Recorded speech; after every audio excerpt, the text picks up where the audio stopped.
넘어갈게요. 질문 있었던 사람.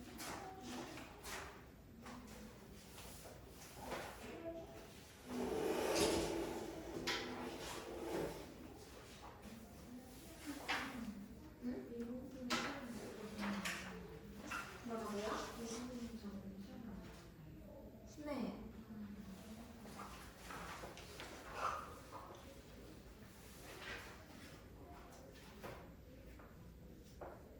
저번에 파도 외웠었어요. 이제 배울 거예요.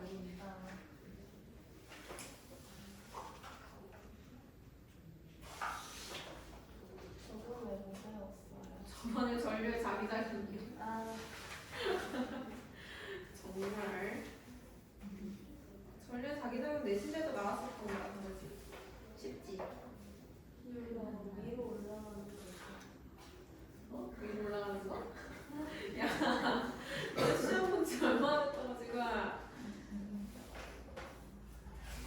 질문 없어요? 그럼 바로 시험 본다.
중요한 것은 자, 직선도선 주변에 자기장이 생길 때 이때 자기장의 세기는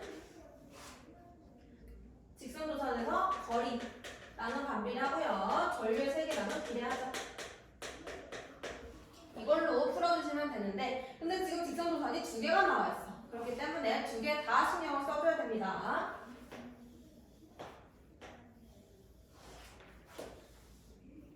직선도선이 있고 한쪽에는 위쪽으로 3A 한쪽에는 아래쪽으로 2A 우리가 자기장을 할 때 이렇게 자기장이 생기면은 왼쪽이랑 오른쪽은 화살표로 나타내지.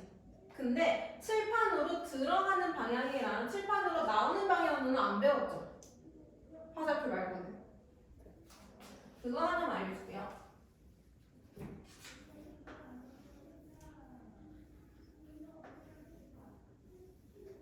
보면은 왼쪽, 아니 오른쪽, 왼쪽, 위, 아래 화살표로 나타내고 그 다음에 3차원적으로 볼 때 칠판에서 나오는 방향이랑 칠판으로 들어가는 방향이 있어요. 우리 보통 화살표로 나타내지만 화살표로 나타내면 얘랑 혼동이 돼. 그래서 알려줍니다. 칠판에서 나오는 방향을 이렇게 나타내요.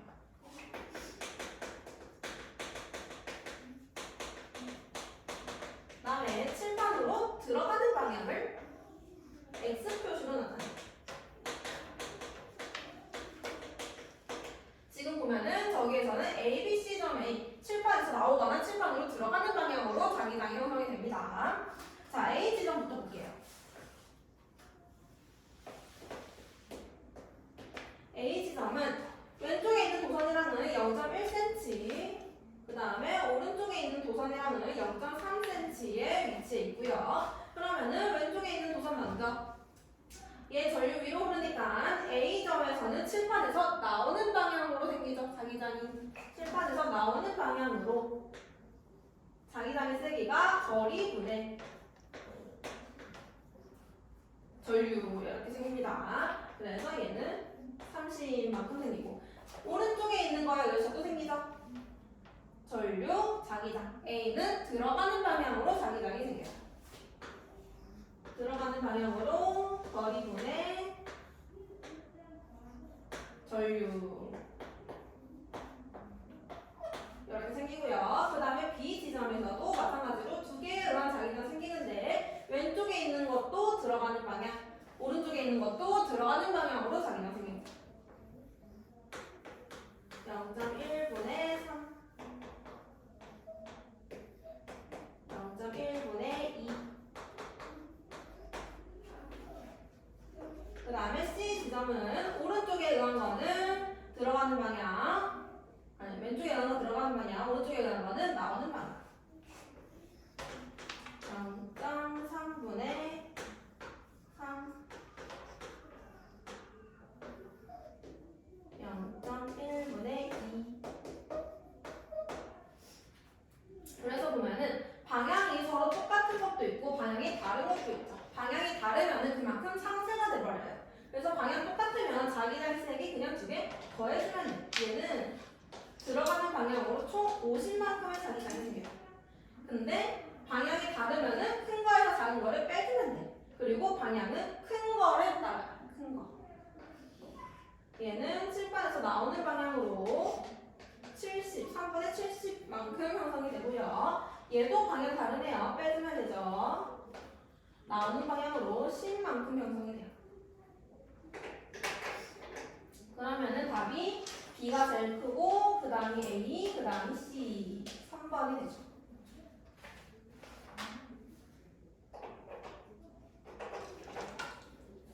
자, 그 다음에 9번 봅시다. 그림 가에 막대 자석을 그림 가에 솔레노이드에 적용시킬 때 솔레노이드에 나타나는 현상을 나타낸 것 중에 옳지 않은 것을 고르시오.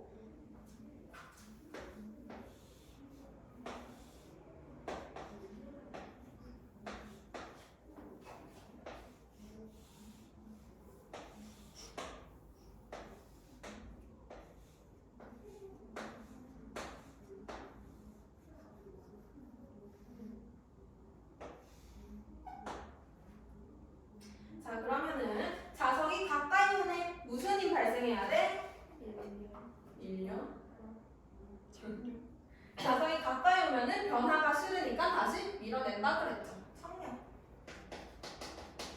청력 발생하려면 무슨 극이 와야 돼요? S. 여기가 N. 자기장이 이렇게 생긴 경우죠. 그럼 자기장이 이렇게 생겼으니까 전류는 뒤에서 앞으로 흐르겠네.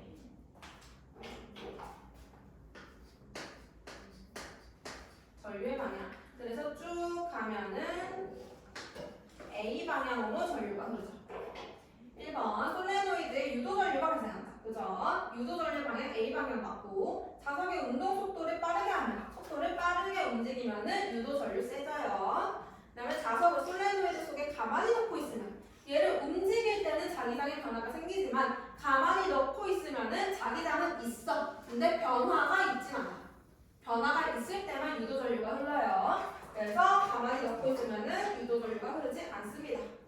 전류가 최대가 되려면 빠르게 움직이거나 코일을 많이 감거나 강한 자석을 사용하거나 이렇게. 5번 같은 조건일 때 코일의 가문수를 증가시키면 유도 전류 색이 증가한다. 맞죠? 그 다음에 마지막 10번. 그림은 코일 또는 자석이 운동할 때 B에서 A로 유도 전류가 발생하는 현상을 나타낸 것이다.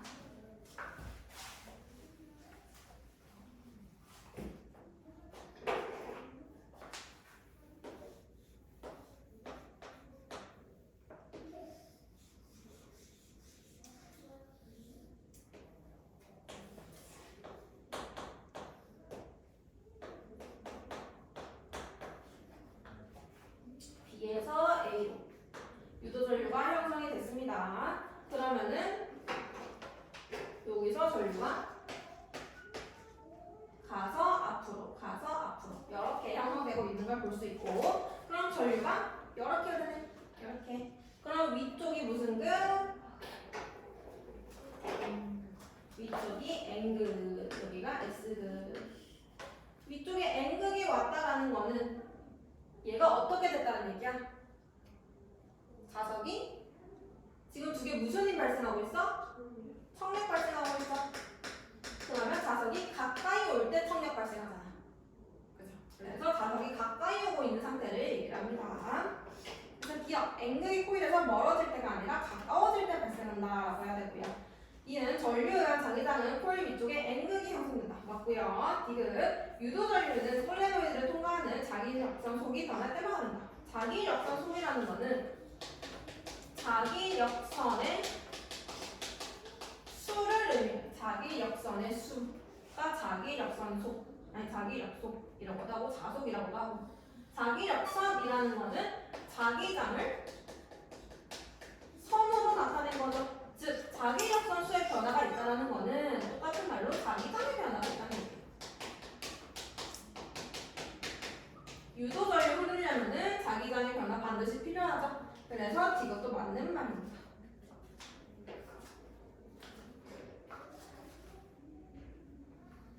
그럼 다 됐어요? 여기까지 하고요. 진도 나가볼게요. 오늘은 3단원 파동 나갈 겁니다. 책은 86페이지. 자, 파동은 사실상 중학교 1학년 과정이기 때문에 아마 학교에서 배웠을 거예요. 기억이 안 날 수도 있어. 시험을 안 보잖아, 1학년에는. 그런데 배웠을 겁니다. 그래서 파동은 별로 안 어려워요. 중학교 1학년 과정이라서. 자, 파동이라는 거는 우리가 연못가에 가서 돌을 물에 톡 하고 던졌을 때 돌을 던지면은 그 돌 주변으로 물이 퍼져나가는 현상을 볼 수가 있죠. 이런 식으로. 돌을 던졌을 때 이 돌이 물에 진동을 줄 거야. 그치? 진동을 주면은 그 진동이 옆으로 퍼져나가게 돼요. 이렇게 퍼져나가는 현상 자체를 파동이라고 해요. 다시 파동은 진동이 발생했을 때 그 진동이 옆으로 퍼져나가는 현상을 의미해요.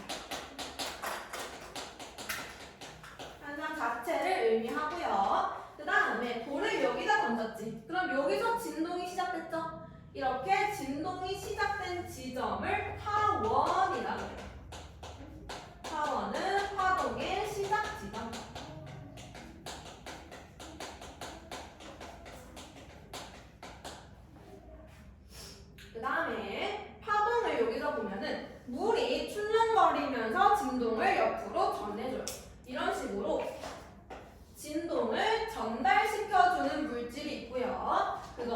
매질이라고 해요. 매질.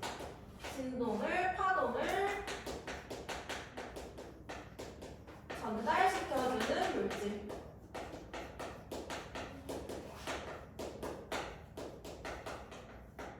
그래서 파동의 종류에 따라서 매질이 필요한 것도 있고 필요 없는 것들도 있어. 그리고 매질은 파동에 따라 달라요. 그래서 매질을 한번 보면요. 방금 했던 물에서 발생하는 파동을 물결파라고 해요. 그리고 물결파는 물이 매질이지. 물이 전달시켜주죠. 그리고 또 파동 뭐 있냐면 소리. 스피커 보면 스피커. 노래를 크게 틀어놓고 스피커에 손을 갖다 대면 진동이 울려요. 소리도 결국엔 진동이에요. 진동. 그래서 소리도 파동인데 소리의 파동을 음파라고 해요. 음악할 때 그 음파라고 하고 소리는 기체가 전달하기도 하고 액체가 전달하기도 하고 고체가 전달하기도 해요. 기체, 액체, 고체 전부 다 전달할 수 있어요. 그 다음에 또 뭐 있지? 지진. 지진도 진동이죠. 지진에 의한 파동을 지진파. 그리고 지진이 일어날 때 우리나라에서는 잘 안 일어나잖아. 근데 지진이 일어날 때 보면은 한 번 진동을 해. 그 다음에 조금 있다가 또 한 번 진동이 울려요. 지진파는 두 개가 있거든요. 한 개의 진동이 땅에 도달하고 조금 있으면 두 번째 파동이 땅에 도달해요. 그래서 지진파에는 두 가지가 있어요. 첫 번째 도달하는 파동 P파, 두 번째 도달하는 파동 S파. 지진파에는 P파와 S파가 있고 당연히 매질은 땅이겠지. 얘네 세 명은 매질이 굉장히 필요한 애들. 매질 없으면 전달 안 되는 애들. 그 다음에 마지막 빛. 빛도 파동이고요. 빛은 매질이 필요 없어.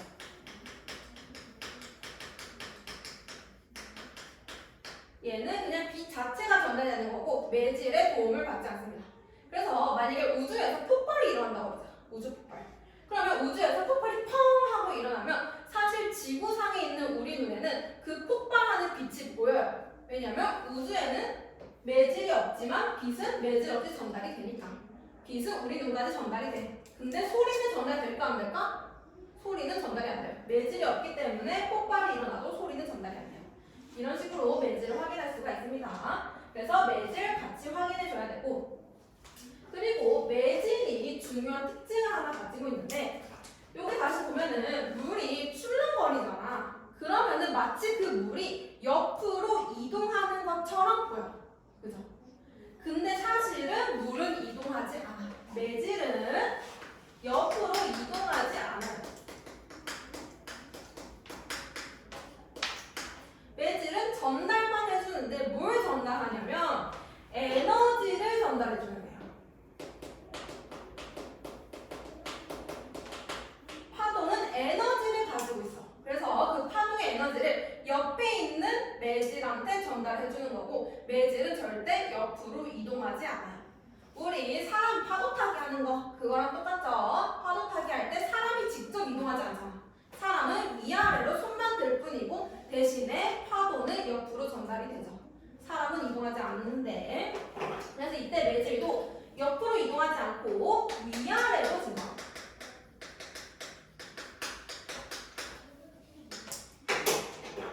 만약에 파동이 이렇게 있으면은 이 파동이 지금 오른쪽으로 진행을 하고 있어. 얘가 움직일 거야. 그러면 여기 매질이 있어. 이 매질이 옆으로 가는 게 아니고 매질은 위로 올라갔다가 아래로 내려갔다가 이런 식으로 움직여요. 얘가 위로 올라가면 이런 식으로 파동이 진행한 것처럼 보이는 거지. 하지만 얘는 위로만 올라갔죠. 옆으로 이동한 게 아니고. 그래서 매질은 위아래로만 진동하고요. 양옆으로는 진동을 안 합니다. 매질은 가만히 있어요. 자, 그 다음에 이제 두 번째 파동에 이런 식으로 파동이 진행 방향과 얘 지금 파동 진행 오른쪽으로 하고 있지. 근데 매질은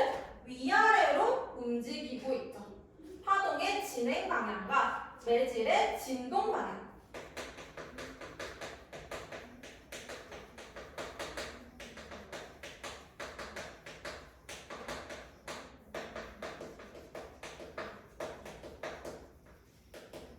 이 두 개가 수직인 파동이 있어. 얘네처럼. 근데 용수철을 이렇게 움직이는 거 말고 이렇게 움직일 수도 있잖아. 용수철을. 그러면은 용수철이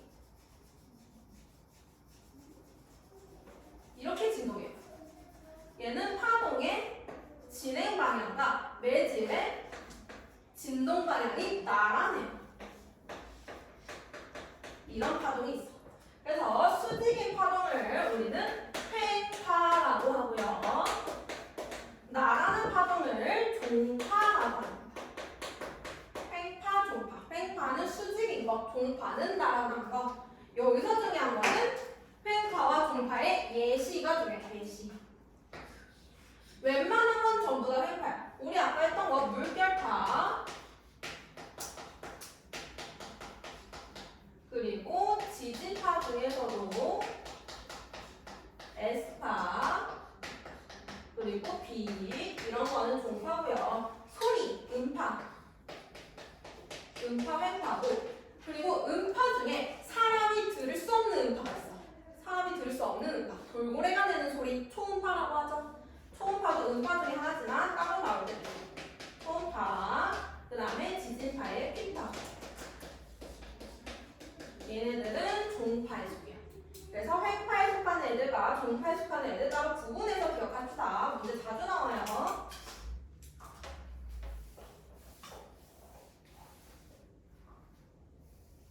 여기까지 됐을까요? 별로 안 어렵죠?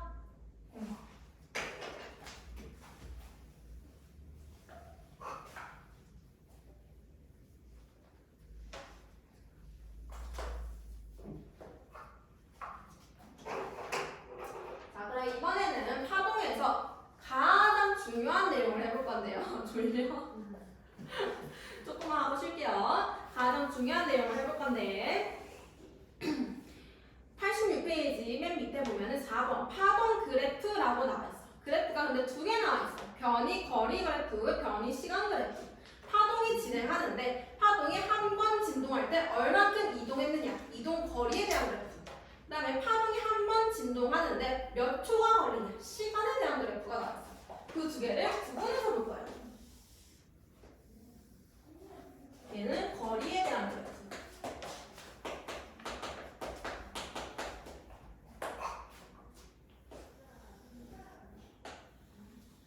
얘는 시간에 대한 그래프. 횡파로 해볼게요. 한 번 진동, 한 번 진동. 이렇게 되어 있을 때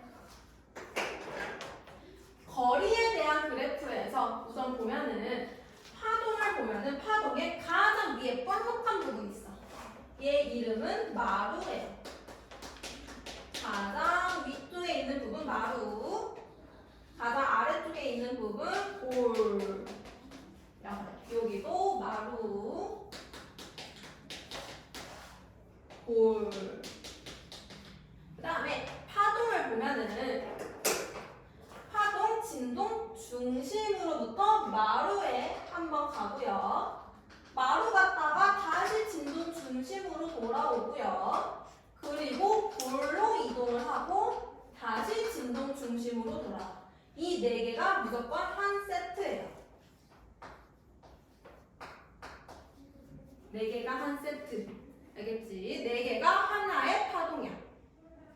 그래서 보면은 파동이 한 번 이동했을 때 파동이 한 번 진동했어. 이때 이동한 거리 요만큼이죠.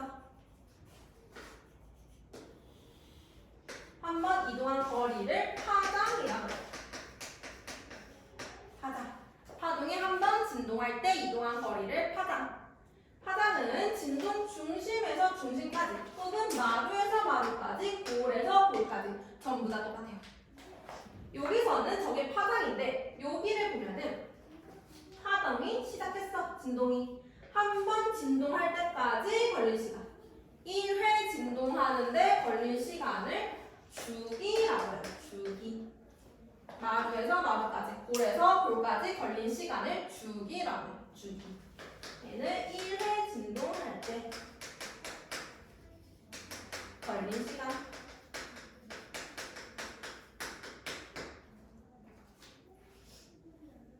그 다음에 만약에 얘가 주기가 1초라면 지금 1초 동안 한 번 진동했죠? 진동한 횟수 1초에 몇 번 진동했는지 진동 횟수를 알 수 있고요. 이거를 진동수라고 해요. 주기는 1회 진동 시 걸린 시간이고 진동수는 1초에 진동한 횟수예요. 횟수. 두 개 헷갈리지 마세요. 자, 그러면은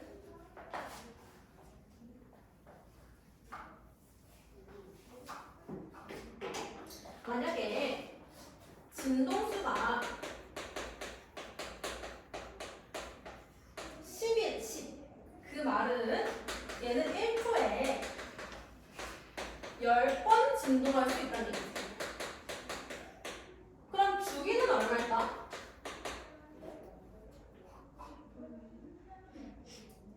1초에 10번 진동할 수 있어. 그럼 한 번 진동하는 데는 몇 초 걸린다?